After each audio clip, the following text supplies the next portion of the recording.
Assalamualaikum warahmatullahi wabarakatuh. Selamat pagi semuanya, anak-anak ibu kelas 11 MPR. Apa kabar kalian semuanya? Baik. Sebelum ibu lanjutkan ke tahap berikutnya, terlebih dahulu kalian wajib absen ya. Nah, setelah kalian selesai absen, alangkah baiknya untuk memulai pelajaran, kita berdoa dulu menurut agama dan kepercayaan kalian masing-masing. Berdoa dimulai. Berdoa selesai. Mungkin ini kali pertamanya kalian berjumpa dengan Ibu terima kasih. Nah, pada kali ini Ibu akan membawakan mata pelajaran basis data. Iya. Tetapi kali ini pembelajaran akan sedikit berbeda karena di masa pandemi ini mengharuskan kalian untuk belajar secara daring. Kalian disarankan untuk belajar di rumah masing-masing. Di sini Ibu akan mengajarkan tentang bagaimana cara pengenalan struktur hierarki basis data. Nah, nanti akan Ibu tampilkan penjelasannya di video dan akan kalian pahami di dalam modul. Berikut Ibu tampilkan video pembelajarannya. Hierarki dan entitas data. Dalam hierarki dan entitas data akan meliputi struktur hierarki basis data dan akan mempelajari 4, yaitu yang pertama dasar-dasar DBMS, yang kedua klasifikasi model basis data, yang ketiga diagram hierarki basis data, dan yang keempat elemen-elemen struktur basis data. Nah, apa-apa aja itu akan kita mulai dengan yang pertama, yaitu 1. Dasar-dasar DBMS. DBMS dapat diterjemahkan sebagai program aplikasi yang dibuat dan bekerja dalam satu sistem yang kompleks serta didesain untuk membantu dalam hal pemeliharaan dan utilitas kumpulan data dalam jumlah besar. Sedangkan pengertian basis data sendiri dibedakan menjadi 2 sudut pandang. Yang pertama secara harfiah dan yang kedua secara istilah. Secara harfiah, basis dinyatakan sebagai tempat berkumpul, tempat bersarang, hingga sebuah gudang. Data diterjemahkan sebagai representasi objek dari fakta yang direkam dalam bentuk angka, huruf, simbol, teks, gambar, bunyi, atau kombinasinya. Sudut pandang secara istilah, himpunan kelompok data arsip yang saling berhubungan, yang diorganisasi sedemikian rupa supaya nantinya dapat dimanfaatkan kembali dengan cepat dan mudah. Yang kedua, kumpulan data yang dapat digambarkan sebagai aktivitas dari satu atau lebih organisasi yang berelasi. Yang ketiga, kumpulan data yang saling berhubungan yang disimpan secara bersama sedemikian rupa dan tanpa pengulangan yang tidak perlu untuk memenuhi berbagai kebutuhan. Yang keempat, kumpulan file, tabel, arsip yang saling berhubungan yang disimpan dalam media penyimpanan tertentu. Lalu yang kedua, kita yaitu klasifikasi model basis data. Nah, pada klasifikasi model basis data ini dibedakan lagi menjadi 4. Yang pertama, object based data model, record based data model, physical based data model, dan conceptual based data model atau model data konseptual. Nah, yang pertama kita akan membahas object based data model dulu. Pada object based data model, model data dibedakan menjadi 3 lagi, yaitu yang pertama model keterhubungan entitas, ya atau entity relationship model. Nah, pada pemodelan jenis ini dilakukan dengan tahapan memilih entitas yang disusun dalam basis data, menentukan hubungan antar entitas yang telah dipilih, serta melengkapi atribut-atribut yang sesuai pada entitas sehingga diperoleh bentuk tabel normal penuh.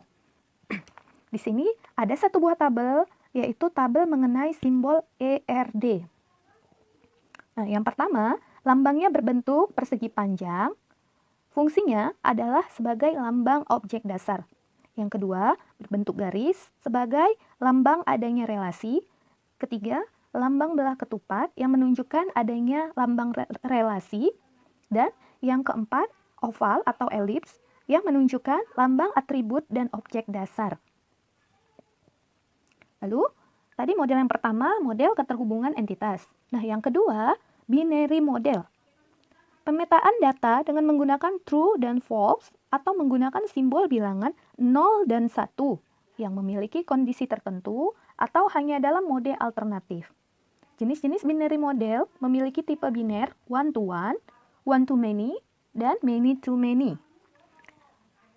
Hubungan one to one dapat terjadi jika setiap instansi entitas hanya memiliki satu hubungan dengan instansi entitas lain. Hubungan one to many dapat terjadi jika setiap instansi memiliki lebih dari satu hubungan terhadap instansi entitas lain dan tidak berlaku untuk kebalikannya.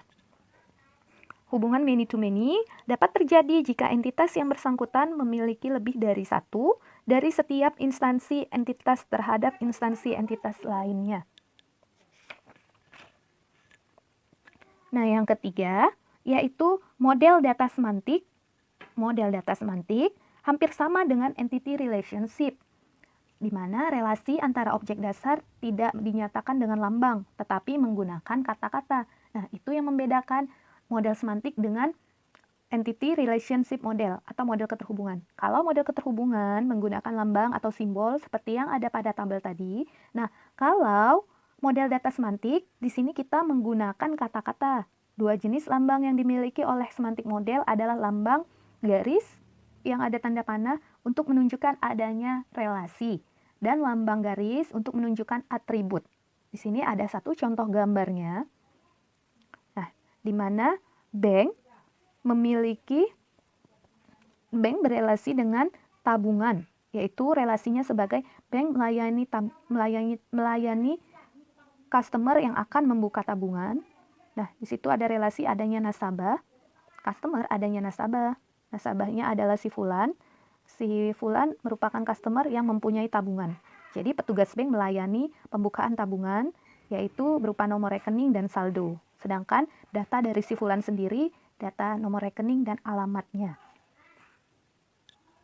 Nah, kalau tadi yang A, dari keempat model tadi, yang A object based data model, yang B sekarang record based data model. Record based data model diklasifikasikan lagi berdasarkan 3. Apa aja? Yang pertama model data, yang kedua tujuan DBMS, yang ketiga lokasi penyimpanan data.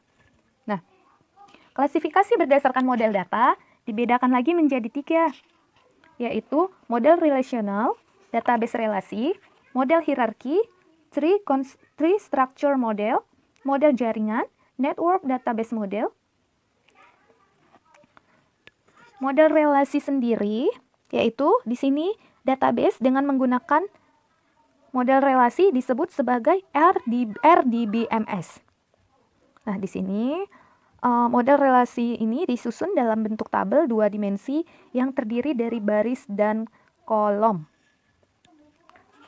Sedangkan yang model hierarki atau tree structure, di sini model database hierarki memiliki karakteristik berupa hubungan antar simpul yang digambarkan seperti struktur pohon terbalik. Nah, sesuai dengan namanya, tree structure. Jadi seperti pohon terbalik ya. Penjelasannya ada di modul. Nah, di yang ketiga, model jaringan. Model jaringan ini merupakan pengembangan dari model database hierarki ataupun tree structure model tadi. Jadi dia pengembangan model jaringan ini merupakan pengembangan dari si model hierarki. Nah, sedangkan klasifikasi database berdasarkan klasifikasi record based data model berdasarkan tujuan DBMS dibagi lagi menjadi 2, tujuan umum dan tujuan khusus. Nah, kalau tujuan umum, tujuannya memperlakukan data sama. Kalau tujuan khusus dirancang dan digunakan untuk keperluan tertentu. 3, klasifikasi berdasarkan lokasi penyimpanan data. Terbagi menjadi 2, DBMS pusat. DBMS pusat sendiri, penggunaan basis data pada DBMS terpusat akan disimpan dalam satu media penyimpan komputer, sehingga pengguna dapat melakukan akses data dari pusat. Sedangkan DBMS terdistribusi, antar pengguna dapat mengakses data secara langsung tanpa harus melewati pusat penyimpanan. Nah, penggunaan DBMS ini memerlukan sistem kontrol yang rumit. Lalu, yang ketiga, Physical Based Data Model. Nah, Physical Based Data Model ini digunakan untuk menguraikan data pada internal level. Lalu, model data yang keempat, Conceptual Based Data Model. Nah, beberapa manfaat Conceptual Based Data Model dalam perancangan database yaitu memberikan gambaran lengkap dari struktur basis data, yaitu arti, hubungan, dan batasan-batasan, serta sebagai alat komunikasi antar pemakai basis data, desainer, dan analis. Yang ketiga, diagram hierarki basis data. Diagram hierarki basis data dibedakan menjadi dua. Yang pertama, format diagram hierarki basis data. Nah, pada format diagram hierarki basis data, data diorganisasikan ke dalam bentuk elemen data, rekaman, dan berkas. Elemen, kolom atau field dapat dinyatakan sebagai sebuah satuan data terkecil yang tidak dapat dipecah lagi menjadi unit lain yang bermakna. Nah, bahasa lain dari elemen yaitu kolom ataupun field. Yang kedua, rekaman atau record. Rekaman dinyatakan sebagai gabungan sejumlah elemen data yang saling terkait. Istilah lain dari record adalah baris atau tuple. Lalu, yang ketiga, berkas atau file. Dinyatakan sebagai himpunan seluruh record yang bertipe sama. Nah, lalu yang B, lingkungan abstraksi basis data. Di sini, lingkungan abstraksi basis data secara umum, arsitektur basis data menggunakan arsitektur 3 skema yang meliputi 3 level. Ada level internal, level konseptual, dan level eksternal. Level internal, beberapa hal yang perlu diperhatikan pada level internal yaitu alokasi ruang penyimpanan data dan indeks, deskripsi record untuk penyimpanan, penempatan record, serta penempatan data dan teknik enkripsi. Lalu level konseptual, beberapa hal yang perlu diperhatikan pada tingkat level konseptual yaitu informasi semantik tentang data, semua entitas beserta atribut dan hubungannya, batasan data, serta keamanan dan integritas informasi. Lalu yang ketiga, level eksternal. Nah, beberapa hal yang perlu diperhatikan pada level ini yaitu entitas, atribut, dan hubungan antar entitas atau relationship yang diperlukan saja.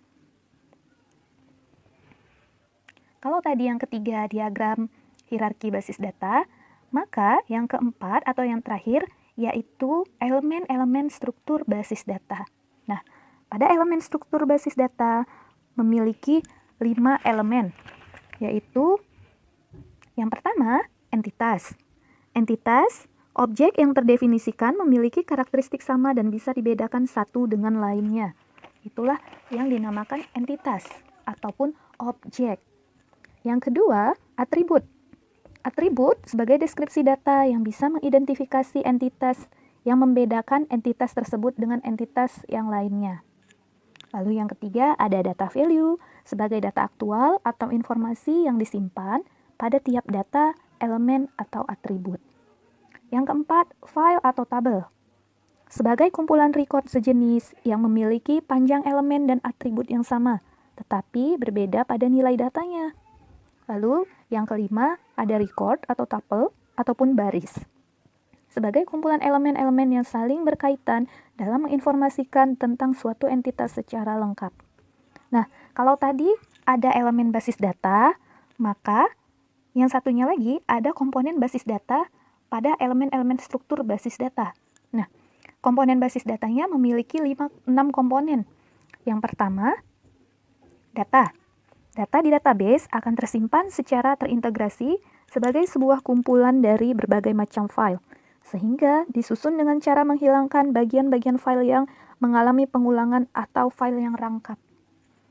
Yang kedua, ada DBMS atau Database Management System. DBMS sebagai program aplikasi untuk pengolahan basis data. Nah, jadi DBMS ini aplikasi untuk kita gunakan dalam mengelola basis data, seperti Microsoft Access, Oracle, SQL Server, dan yang lainnya. Lalu yang ketiga, ada piranti keras atau hardware ataupun perangkat keras. Nah, pada sistem komputer, sebagai piranti utama atau perangkat utama dalam sistem pengolahan basis data digital, hardware biasanya terdapat dalam sebuah sistem database, yaitu komputer untuk sistem standalone, sistem jaringan, memori sekunder online, dan piranti komunikasi untuk jaringan. Kalau yang ketiga tadi sudah ada hardware, maka yang keempat ada pula softwarenya ataupun perangkat lunak aplikasi. Nah, perangkat lunak aplikasi ini sendiri gunanya untuk mendukung proses pengelolaan basis data yang bersifat opsional. Tidak memiliki fisik, dikatakan perangkat lunak karena dia tidak memiliki fisik dan berfungsi sebagai perantara antara user dengan data yang ada pada database. Jadi, perangkat lunak ini yang ada di dalam komputer. Nah, piranti lunak aplikasi atau software yang ada pada sistem database berfungsi untuk membantu user supaya dapat mengakses database-nya. Contoh dari piranti lunak aplikasi yaitu bahasa pemrograman C, Basic, Pascal, Turbo Pascal, dan Visual Studio Net. Lalu, yang kelima ada user. Nah, user ini sendiri sebagai pengguna atau kita yang akan menggunakan basis data dan sebagai pengguna yang terlibat dalam pengelolaan basis dan penggunaan basis data. Hal yang perlu dipahami adalah adanya beberapa tipe user. Ada lagi tipe penggunanya pada sistem database berdasarkan cara berinteraksi pada basis data. Di antaranya, apakah dia sebagai program aplikasi, sebagai pengguna mahir, pengguna umum, ataupun pengguna khusus. Lalu yang terakhir, harus ada komponen yang mendukung basis data berupa sistem operasi ataupun operating system. Operating system sebagai program yang mengaktifkan sistem komputer, pengelolaan file, mengendalikan seluruh sumber daya dalam komputer, dan melakukan operasi-operasi dasar dalam komputer, dan lain-lain. Program pengelola basis data akan aktif jika sistem operasi yang dikehendaki sesuai. Jadi kalau sistem operasinya juga nggak sesuai, maka dia juga tidak aktif, tidak bisa digunakan.